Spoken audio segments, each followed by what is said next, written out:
everybody. Welcome to another Tuesday. I am excited to share again this week, and I'm hoping my little guy will come up and sing with me this week because there's a song that's been in my head, and I really want to share it. Unfortunately, it needs harmony. So just to kind of start and welcome everybody in a good way. I hope everybody's having a wonderful week. I know I'm personally getting geared up to send the kids back to school. It's kind of a very uncertain time. It's very unsettling in some ways, and I know there's a lot of fears, but there's also, a lot of hope. And I know we're going to get through this. We get through everything as long as we put our minds to it. So just to welcome everybody into the circle today and wish everybody a very helpful and wonderful week. I wanted to, of course, start with the land acknowledgement because that is how we always should start, no matter what we do. We always have to acknowledge where we stand so that we know where we're going, so that we can have a good sense of space and a good sense of connection to everything around us, including Mother Earth, including the people around us, and including, the space and time. And so I acknowledge that I am a visitor to this land. I'm from Treaty 6. I'm from Muskeg Lake Cree Nation, which is in Saskatchewan. But I live here in Mohkinstsis, which is Treaty 7. Mohkinstsis means elbow in Blackfoot. It's where the Bow River and the Elbow River come together to meet. And it's a confluence. It's what brings people together. When waters are connecting, when waters are colliding, people gather naturally. There's a power there. There's a strength there. And there's a sense of community there that draws people in and draws people together. Because water is life. And water will, it'll get cleaned and filtered. We need it to survive. But once we're gone, Mother Earth will be able to take care of it.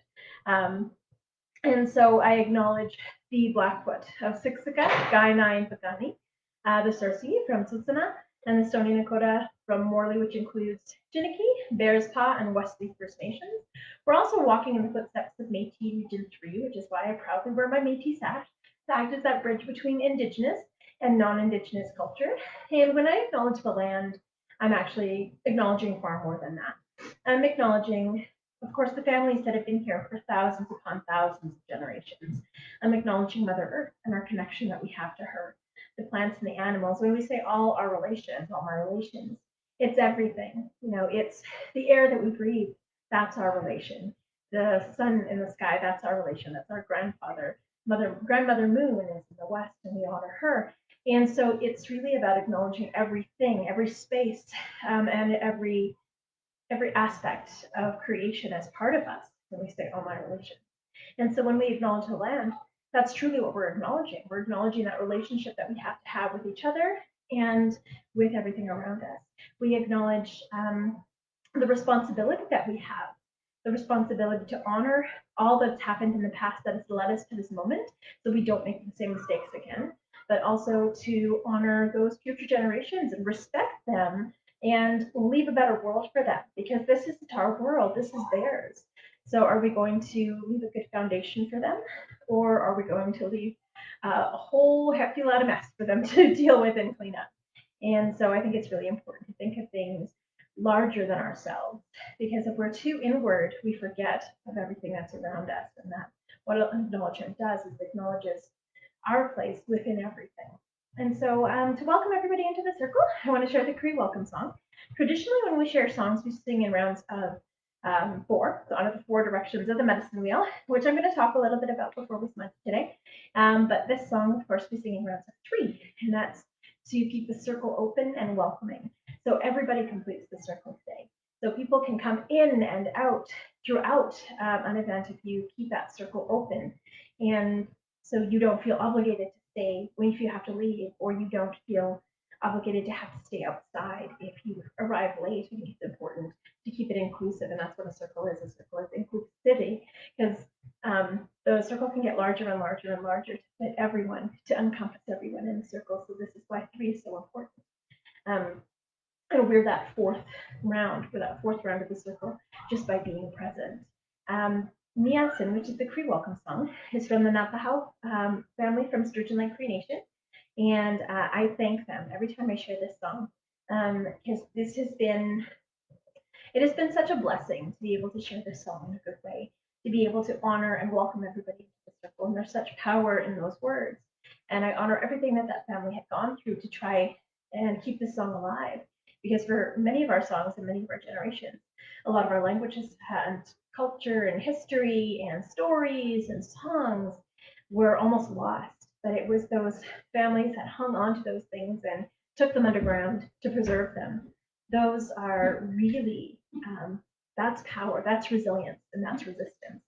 And so when we sing the Cree Welcome Song, we honor that. We honor everyone in the circle, and it teaches us to not judge anyone because everyone's on a different journey, but to welcome them in so that we can learn from them and grow, and to honor everybody's differences, because that's truly what makes our community strong and our community resilient and diverse. And so Miyasin, the Cree Welcome Song, it doesn't just mean we're welcome, it also means beautiful. Would you like to say anything? Miyasin, Miyasin, Hasemina, Hasemina,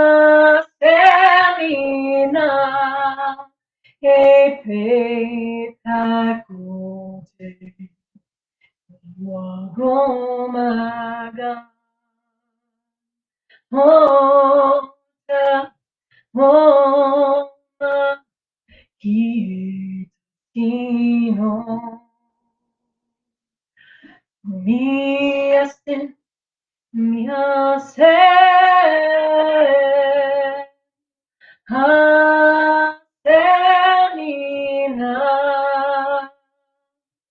Hasemina, Epe Takote, Wagomaga, Hota, Homa, Kitino,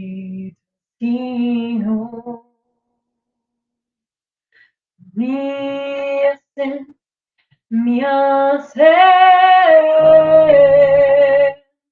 Hasemina,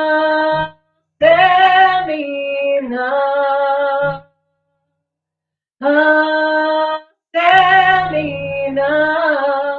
Epe Takote, Wagomaga, Hota, Homa, Kitasino.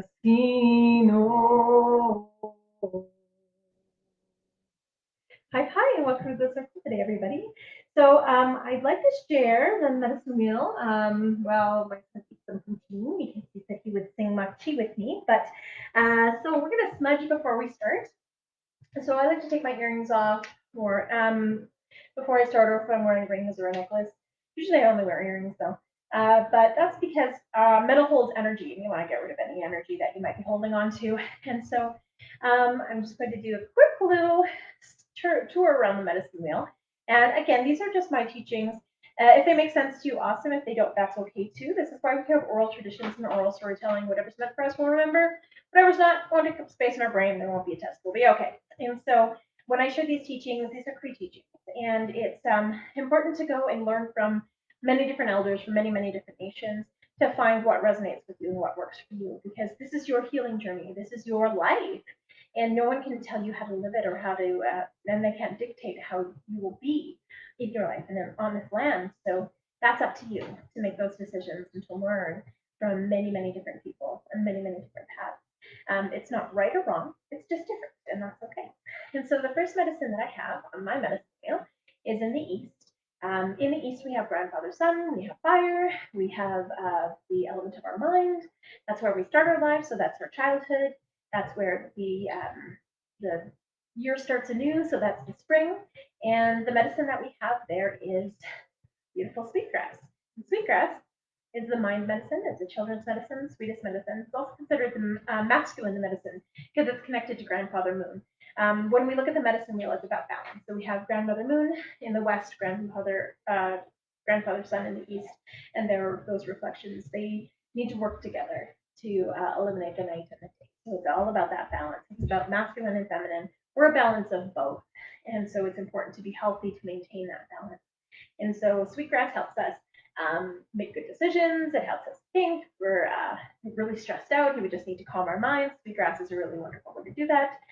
When I have really bad insomnia, I'll drink a little bit of sweetgrass tea before bed, or sometimes I'll just smudge with sweetgrass, and it actually does calm my mind enough that I can actually sleep, which is awesome. It's really good for learning disabilities, things like ADHD or autism or anxiety, anything like that. PTSD as well. You can work through PTSD with sweetgrass, and Alzheimer's as well. There was a study done with elders, and they found that the elders that were smudging with sweetgrass every day, who were suffering from dementia and Alzheimer's, actually had 30% less loss of memory, as well as they started regain memory, and they had less outbursts, which was amazing. So sweetgrass, that's for our mind, and so we honor that. In the south, we have cedar, and cedar is the sprig, it's a tree. It teaches us about that in between. So when we look at a cedar, it's not quite a leaf, it's not quite a needle, it's right in between. And so it teaches us about honoring and acknowledging that in between. So the part of our lives in the south is our adolescence. It's that in between childhood and an adult. And so we need that transition time to really figure out who we are. And so it's connected to our body in the south. That's why cedar is so wonderful for so many different things. It's antibacterial, antifungal, antiviral, it's an antihistamine, which is amazing. It has a numbing agent in it too, so if you have a sore throat, you can drink it and it soothes your throat. You can throw it in your bath water, and it's really good for rashes or allergic reactions. Like if you fall in poison oak, for example, I had to soak myself in cedar, and it was awesome. Well, not falling into poison oak, but the fact that cedar made it not itchy afterwards, that was awesome. So I use it for pretty much everything. I swear by it. Even allergies, boil it in tea for allergy season. It's great. Eczema, wonderful. And so cedar teaches us about really honoring and connecting with our body, honoring and connecting with our own path, and honoring and connecting with Mother Earth. She reminds us that we breathe, we're reciprocal. When we breathe with the plants, they breathe back, so we breathe with them. We exhale, they inhale, and vice versa. And so it reminds us of the relationship that we have with our physical body, but also with all of the animals. It's really about understanding our place in humanity. And so this is really about a time of our lives where we're selfish, but not selfish, because we're learning about how we are going to give back to our community. So it's important to honor, a youth's journey as they're going transitioning, and creates from about the age of 12 until about the age between 22 to 24, which coincidentally, scientifically speaking, is when our brains and our bodies stop developing. So awesome. I love it when science proves things we've done for thousands of years. But that's cedar, and that's in the south, our physical body. That's the summer, because that's when we get outside the most. And even though a lot of life starts in the springtime, it actually grows to fruition over the summer. Then we're going to move to the west. In the west, we have the fall, which we're starting to transition into. That's when we have the harvest. So that's about sacrifice. So all of the things that Mother Earth has grown over the spring and summer, they are harvested in the fall. So that's that sacrifice. It's connected to water. So we have fire in the east, we have water in the west.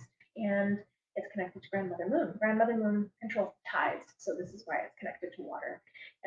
It's considered a women's medicine because women recycle with the moon, and so it honors that personal ceremony that women have every single month, and it teaches us how to honor the life-giving that water provides, and how those cycles, they provide life as well. And so I have two kinds of sage here. This first sage I have this is buffalo sage. So this grows all throughout the prairies, and this is what I'm going to be using to smudge today. And then the second kind of sage that I have is probably what a lot of people will find in like stores and things like this. This is white sage. It has a very strong, dusty, deserty smell. I used to pick it in Arizona when I lived in Arizona for 4 years. I made some bad decisions in my 20s. But it was really wonderful to be able to learn from elders out there. Some Choctaw, some Apache, some Cherokee, just really wonderful, wonderful elders up there. And they would take me sage picking in the middle of the desert. And that's where I learned that water is all around us, even in the middle of the desert. Because when I had run out of water, my elder showed me that there are pockets of water under the sage. And there's also a relationship the sage has with the cactus. So if you're out of water, you just snap off the sage stem, and it almost looks like a straw, and you just pop it into a cactus. Don't crack it open because you'll kill it, but you pop it in kind of like a natural juice box. And it's the way that you replenish yourself. And you always make sure that you only take what you need so that when you come back or for the next person who comes, it's available for them. You just want to make sure you always take everything in moderation. That's what all of our medicines teach us. They teach us about moderation.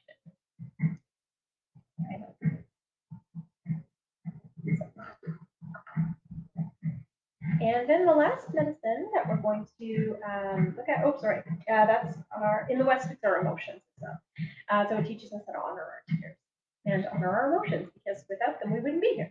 Our emotions teach us how to care about each other, how to honor not only ourselves and self-love, but how to honor everybody within our community, how to build strong and lasting relationships, friendships, and have strong families, and really beautiful friendships. Without those emotions, we couldn't invest in each other and we couldn't invest in ourselves. So this is why it's a very strong and important medicine. And so that's sage. The last medicine we have is tobacco. Tobacco we gift to elders and knowledge keepers, drummers, singers, storytellers, teachers, to thank them. We say thank you from our spirit to their spirit with tobacco, because tobacco is a spirit medicine.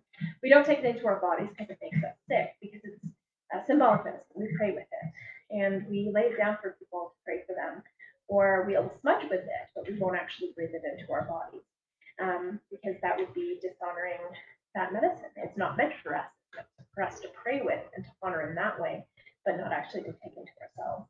When we make any of our traditional medicines, we tend to bring tobacco with us and sprinkle it on the ground. In Cree, we sprinkle it and we let the air, the wind, take it to Mother Earth. In Blackfoot, they take it, they put it on the ground and they rub it in, so Mother Earth knows it's for her. We do the same things, just slightly different. And like I said, there's no right or wrong way. It's just what feels good to you. And just different. So the great thing about tobacco too is it helps nourish the ground. It nourishes those plants and helps them grow back stronger.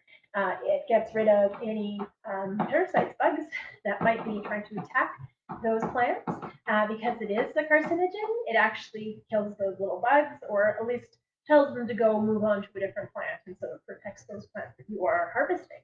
And it is high in phosphorus, potassium, and nitrogen, so it helps those plants grow back faster, which is awesome. And so I swear by tobacco whenever I plant a garden. I need to put more tobacco in my garden because we're having some problems with the birds and with the squirrels. So I need to protect them a little bit more this year. But when we're gifted tobacco, it's a sacred gift. It's saying thank you, and it's saying that we're on the right path as well. And so we honor tobacco in that meaningful way. It's connected to spirit. It's connected to our elderly years. And this is why oftentimes when we ask for favors or ask things of elders, we always give them tobacco as part of protocol before we ask for anything, because that's opening up that connection that we have between our spirits as soon as we offer tobacco. And that's part of protocol. So it's about honoring the energy that we're asking for and honoring the energy that's been given. This is why tobacco is very, very important. And it teaches us to have faith, because even though we can't see spirit, we know it's there, just like we can't see the air, but we breathe, so we know it's there. So it teaches us to honor those things that maybe we can't see, but really just to have faith in the things. And it's something we pray with. And when I say pray, same with me, Smudge, it's a way that we pray.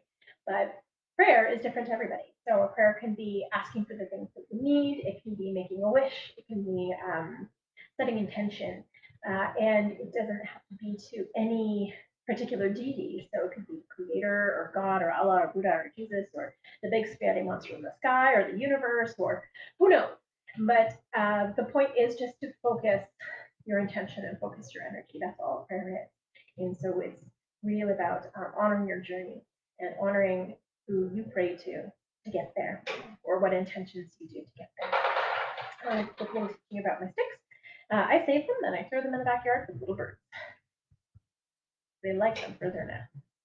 Awesome. So today I'm only going to be smudging with sage, and this is the women's medicine, so anybody can smudge with it at any time. And The smudge bowl has 4 directions in it. The bowl itself is water because it holds everything, and it's a shell, an abalone shell, to honor the water and the women's medicine. The medicine, no matter what medicine it is, as soon as we put it into that bowl to burn, it is earth. It connects to the earth. It comes from the earth, and the ashes will go back into the earth. When we light it on fire, it's fire, which represents our mind. Pardon me, got hiccup. And then the smoke going up is spirit. It's honoring the air. It's honoring those prayers that are connecting. The cool thing about smudging too is there was a study done to see why we smudge, and they tested the air quality of a room before and after smudging, and they found that smudging actually cleans the air. So any toxins like viruses, bacteria, fungus, it actually got cleaned out of the air. And it pH balances the air, ionizes the air in a room, so it actually makes the air much, much, much healthier to breathe. And so every time we smudge, we remember that. Well, I will start by lighting it with a match. I tend to use more natural materials.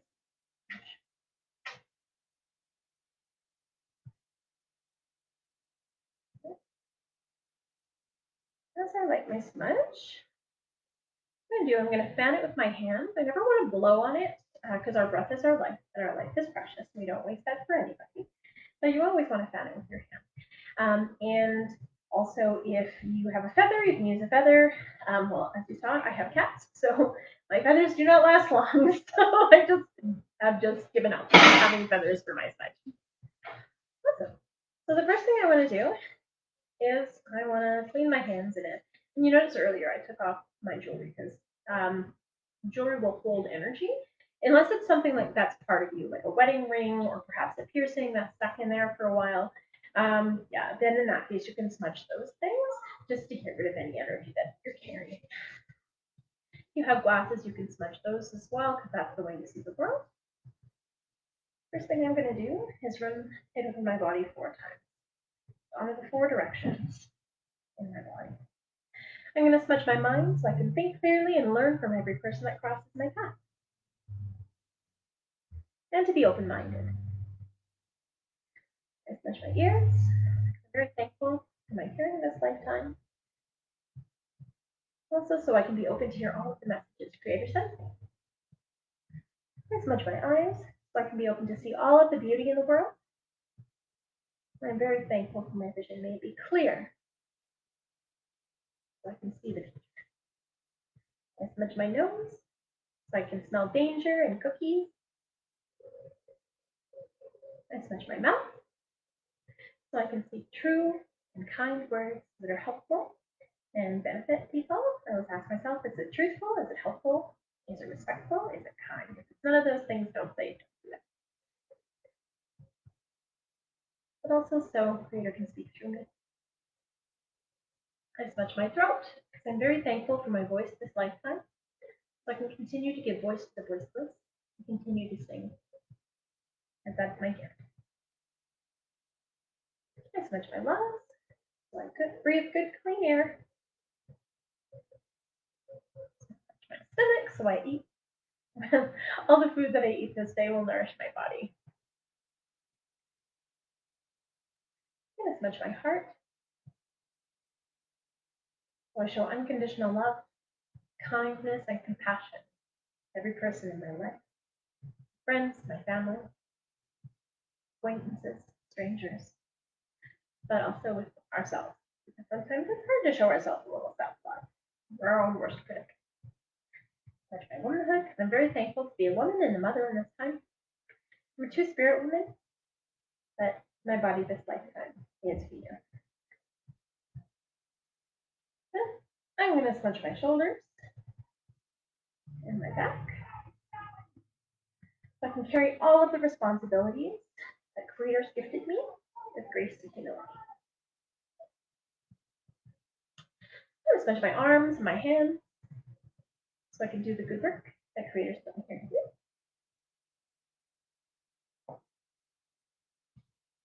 I'm very thankful for my hands this lifetime as Smudge.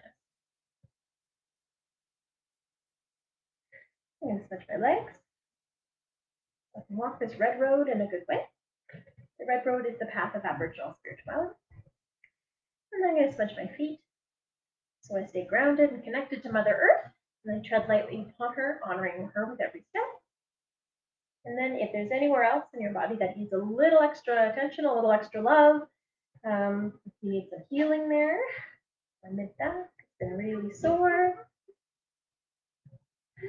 My hips, had 4 hip surgeries, so I'm constantly smudging my hips so I feel better.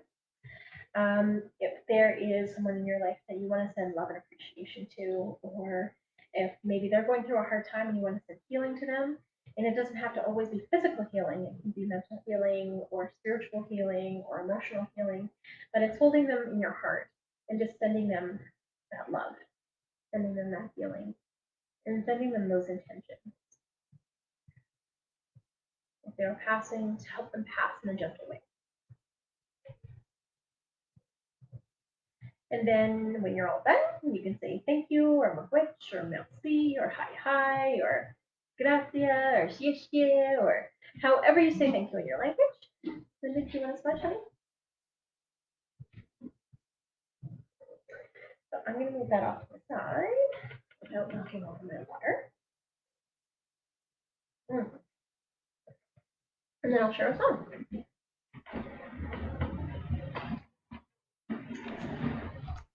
Want to try some speaker? All right. So we haven't sung this song in a while, but it's a really beautiful song. So hold on.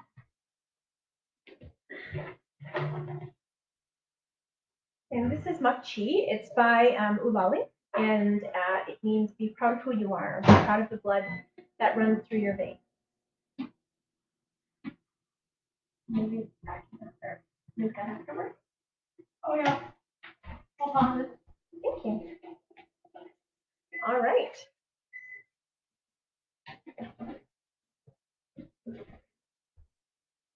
We're going to do it in 2-part harmony. Usually you do it in 4-part harmony, but we're going to see what we can do. Ready? Mm-hmm.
Good job. Another 2 points.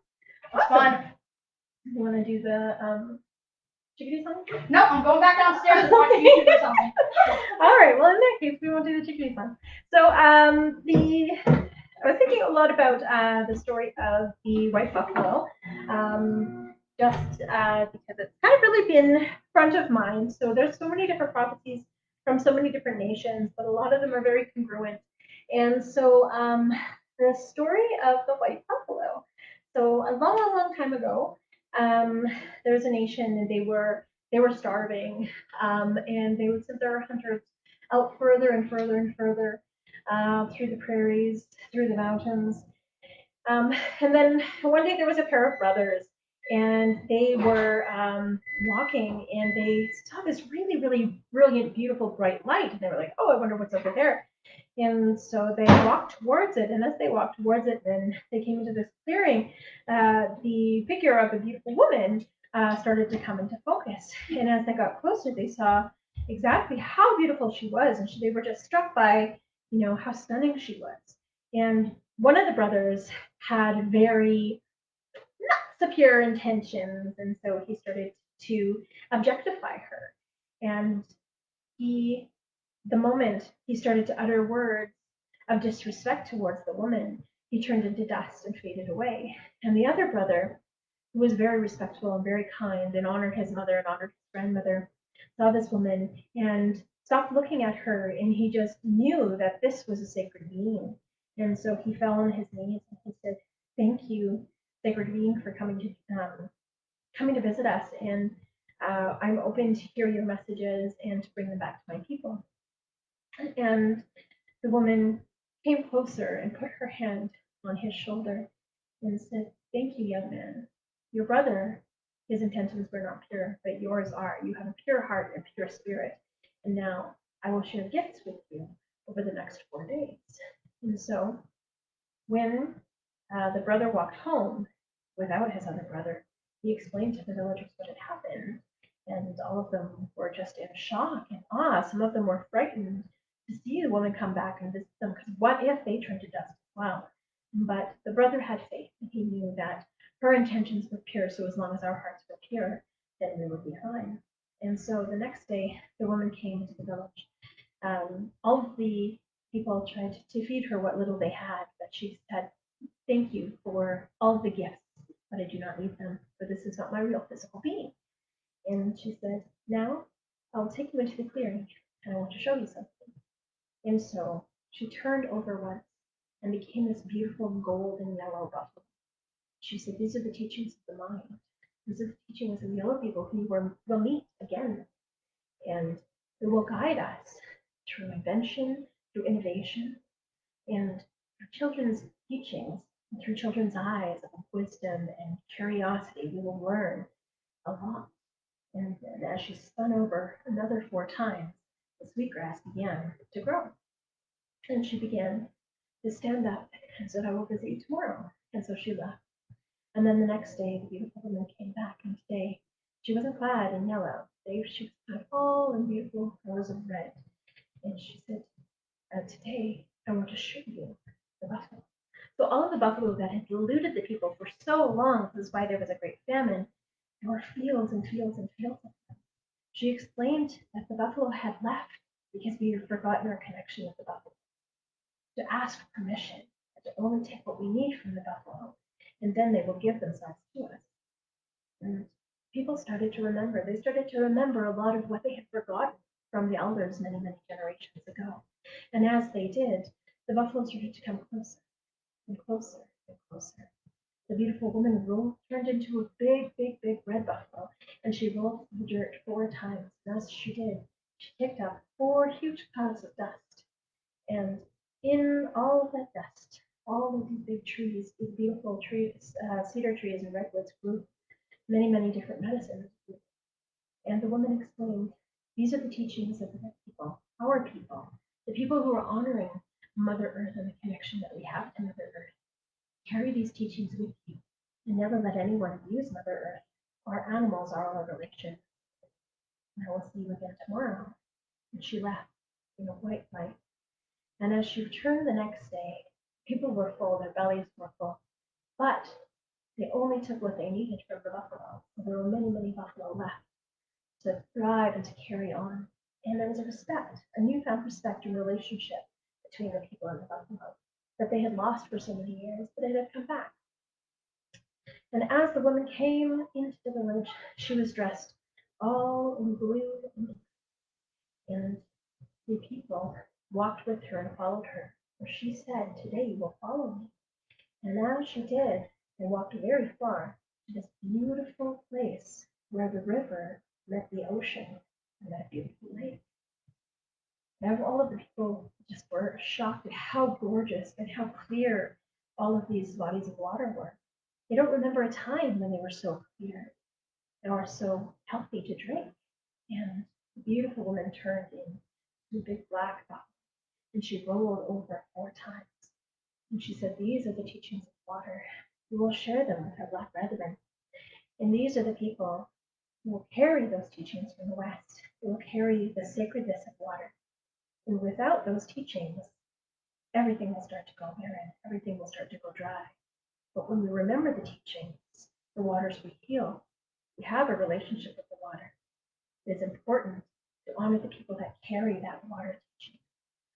And so, as she left, she gave them a sacred vial. And she said, "You will know your brothers who will carry the water when you see them, but it will be much darker than you, that they will have a depth of spirit and a depth of emotion that is akin to you, but different to you."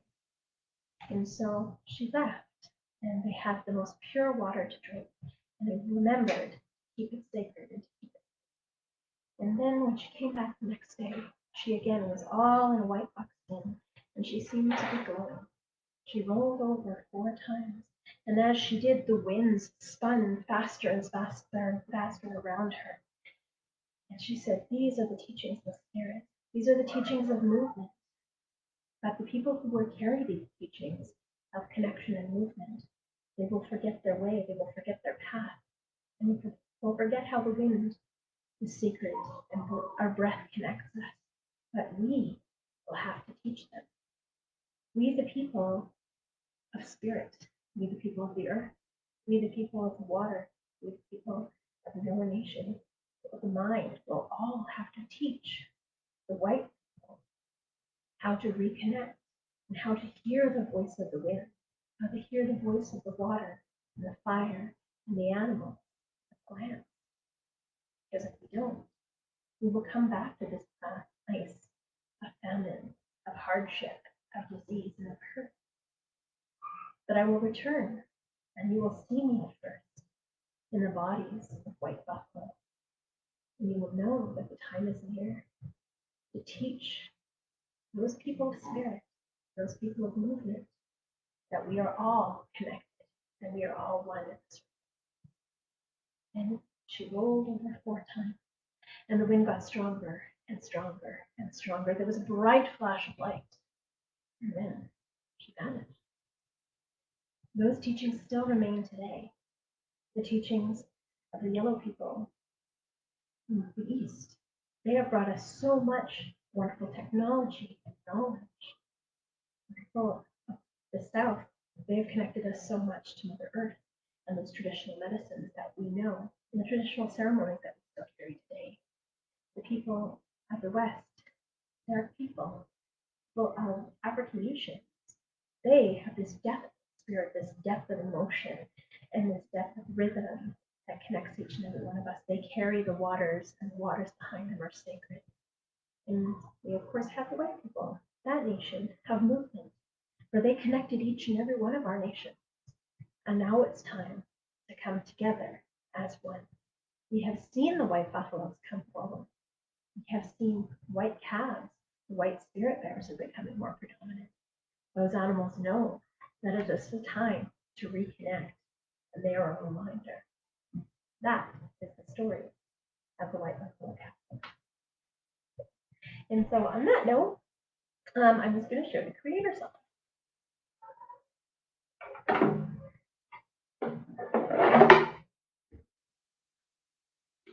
So this is the creation song, and I thank my friend Mike Sung for sharing this with me. and allowing me to bring it back to my family. Because when I sang it for my great aunt, who she's really struggling with remembering.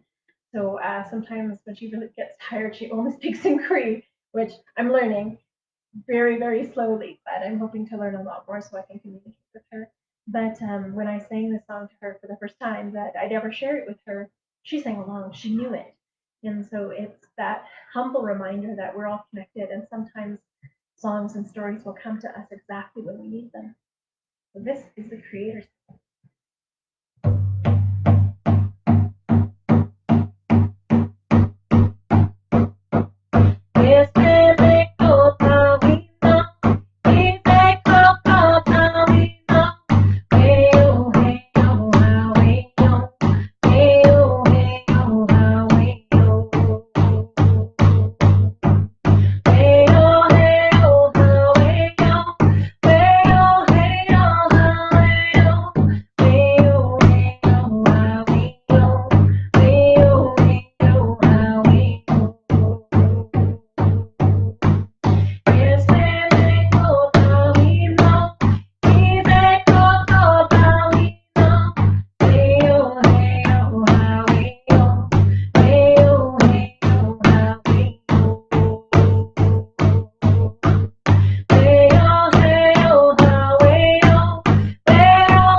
Peter's on. Awesome. Sip of water.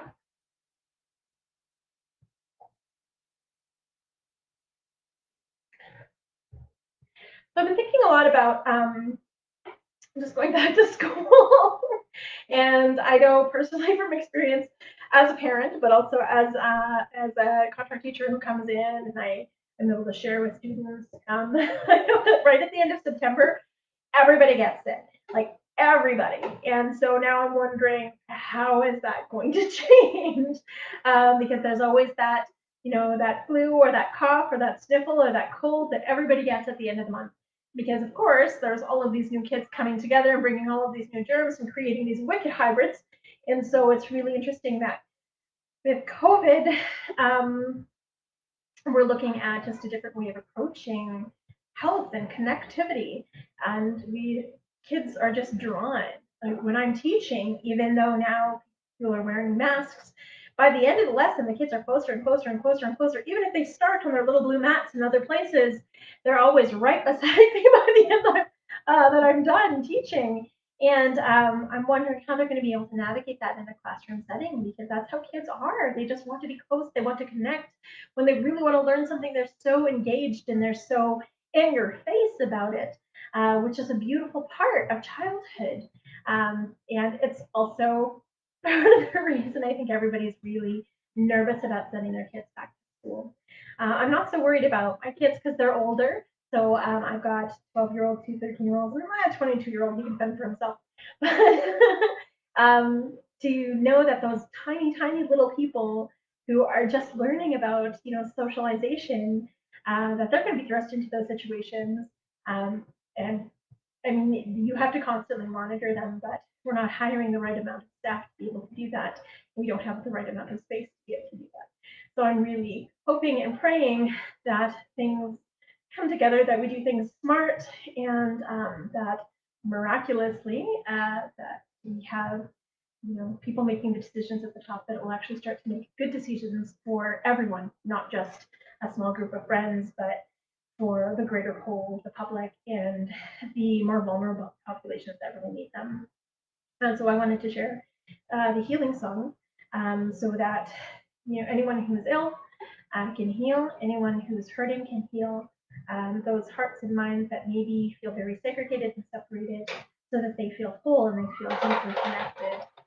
This song is just such a brilliant song for healing. It reminds us that we need healing from all over, not just physical healing, but emotional healing, mental healing, and spiritual healing. We need that connection to each and every one of us.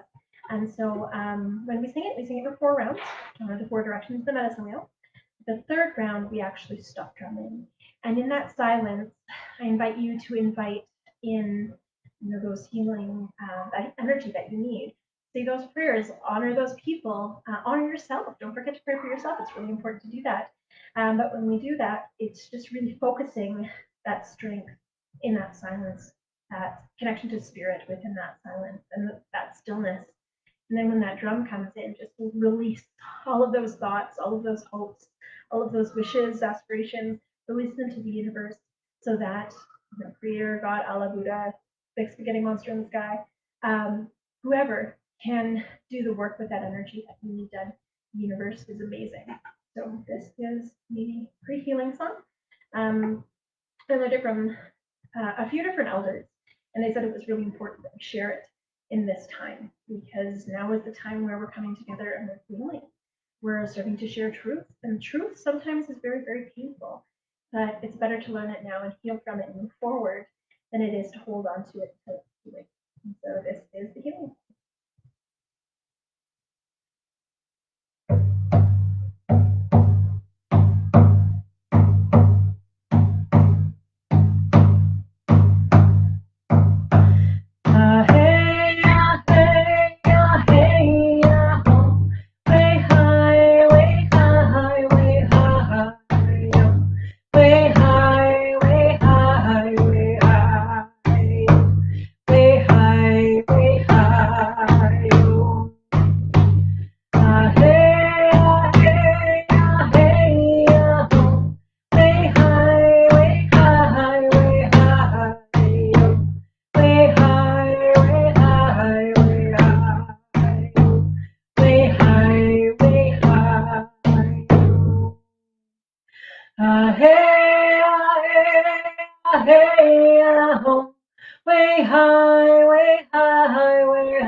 I'm going to share something a little lighter.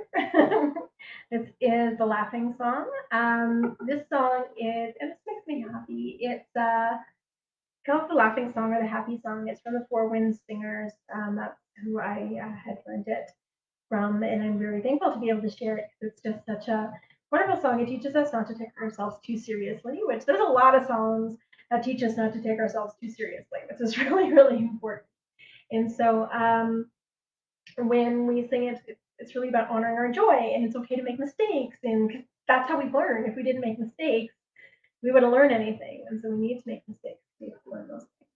And so, yeah, this is the happy song or the laughing song.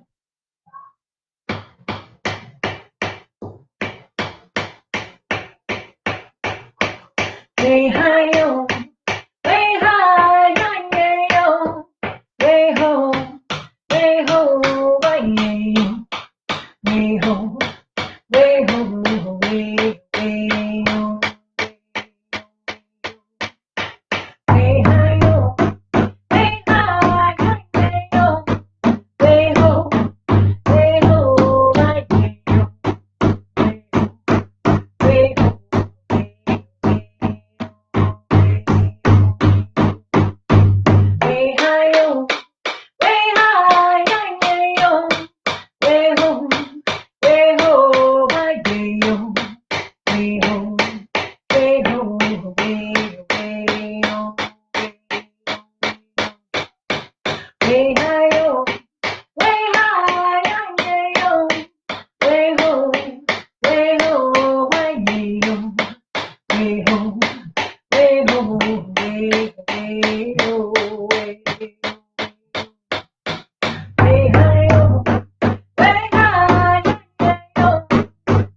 So, whew.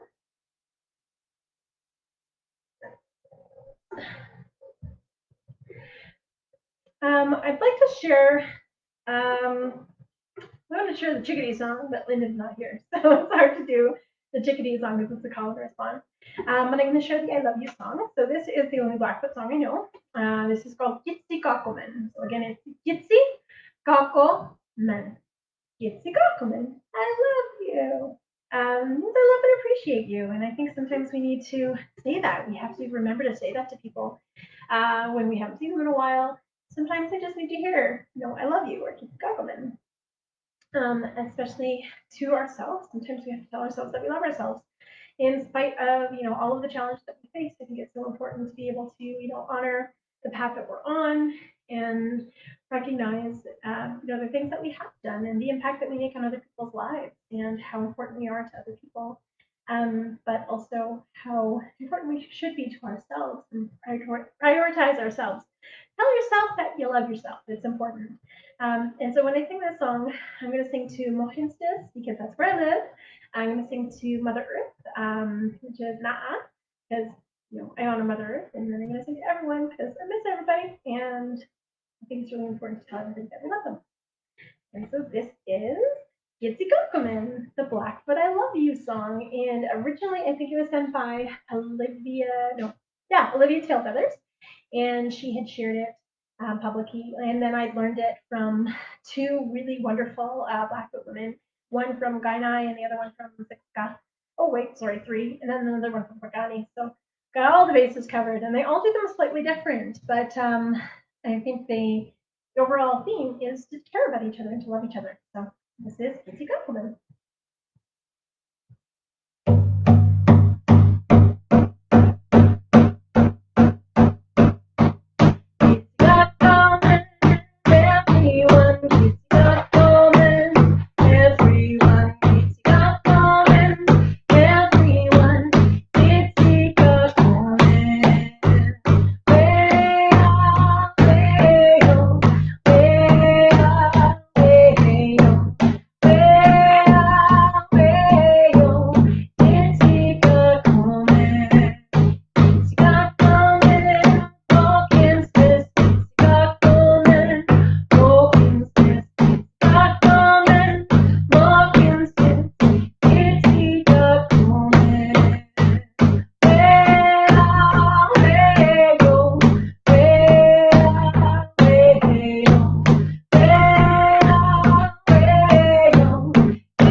Awesome. So I'm going to leave you with one last song before I go. And this is a traveling song. Again, it has eluded me. Apparently, it only gets to be shared once a couple of years. No, I'm just kidding.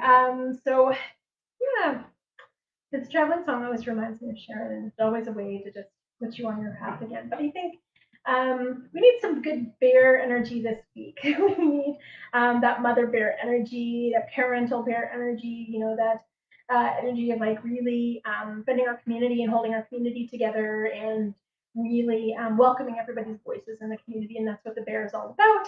The bear, it's strength and courage, but it's the strength to stand up for what's right, and it's the courage to be yourself, because it takes a lot to be yourself. And so as for going back to school, it takes a lot of courage, and there's a a lot that has changed in 6 months. Can you believe it's been 6 months? Oh my God, I know, like my mental health is amazing considering it's been 6 months in school.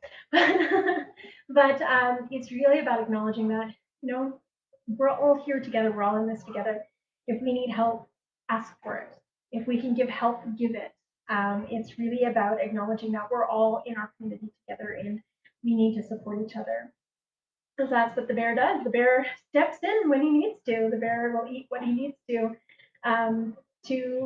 balance everything. The bear always knows instinctively what to eat and when to eat it. He knows if there's a shortage of berries, he'll only eat one particular berry, so we would watch. He knows if the seasons are changing early, he'll get ready for hibernation early, so we'll watch. And so it's really about watching and observing what's happening in our community and how we can fill in those gaps and how we can make the changes to make the world a better place for all of us. And so this is the Anishinaabe Bear song, and this will be the last song until next week.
Everyone, hi, thank you so much for joining. Please feel free to share. Everybody is welcome to learn the stories and the songs, share the teachings, and it's just really acknowledging where they've come from and that they're used in a good way, because this is all about our healing journey together, because we're all on this planet together. And so yeah, have a wonderful week. I send a special shout out and prayer to all of the bus drivers, because I know that going to be very interesting next week as school starts, because we have had funding slashed on buses. So we're missing about 40% of the bus load that we had, and now it's dependent on Calgary Transit. So that's going to be a whole new challenge. But if we face it together with kindness and compassion, we can get through anything. So hi everyone. We'll see you next week. Bye-bye.